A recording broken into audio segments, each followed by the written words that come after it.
Käes on kevad ja taas on aeg kasemahla korjata. Alates sellest ajast, kui me maale kolisime, on see saanud meie jaoks iga-aastaseks traditsiooniks. Minul endal lapsepõlvest väga palju mälestusi kasemahla korjamisest ei ole, aga minu abikaasal küll. Tema mäletab hästi, kuidas suvel kuumal ajal vanaema juures sai keldrist toodud haput ja jahedat jooki, kasemahla, mis oli kevadel hapnema pandud.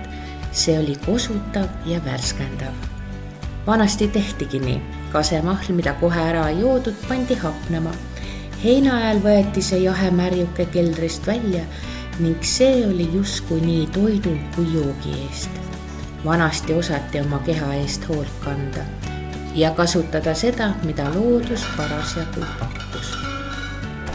Meie enam heina küll ei tee, aga vana traditsiooni jätkame ikka. Tihti jutub nii, et kasemahl jääb keldrisse lausa unustusse. Vahepeal harva tuleb meelde, et jaa, meil on ju kasemahl seal, siis võtame selle soojal suvepäeval välja, joome ja naudime. Mõnikord seisab see seal aga lausa terve aasta. Ja siis kevadel, kui uus laar kasemahl keldrisse läheb, proovime eelmise aasta oma, justkui väike katsetus ja üllatus üheskoos. Midagi seisma meil sinna ei jää, sest oleme selle maitsega harjunud. Ka lapsed, kõigile meeldib see hapendatud kasemahl väga. Kuidas me seda teeme? Tegelikult on kõik väga lihtne. Kõigepealt on vaja puhtaid pudeleid, seejärel valame kasemahla sisse.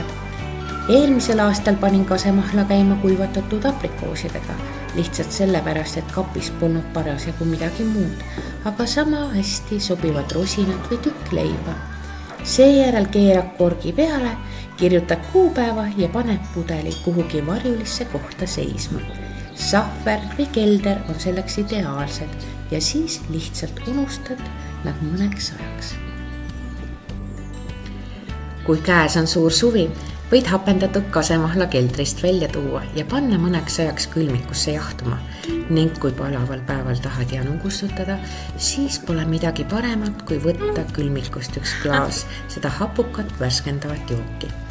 Igaks juhuks võid kasemahla enne klaasi valamist läbi väikese sõela kurnata. Ikka juhtub, et leivatükk on lagunenud või rosinatest ja muudest lisanditest on jäänud veidi puru.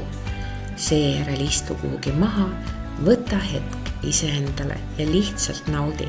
See pole pelgalt jook, vaid killuke Eesti ajalugu.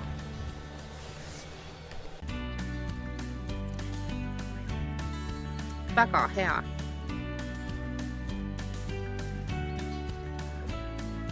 Hapu. Magus. Tunda on aprikoosi lõhna. Ja, aprikoost.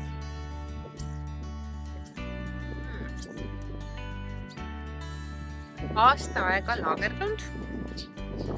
Et eelmine aasta, kui me võtsime kasemahla, siis panime käima ja nüüd on aasta möödas, uued läksid keldri.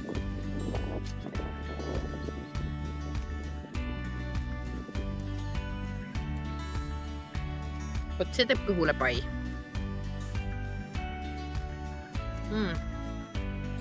Super.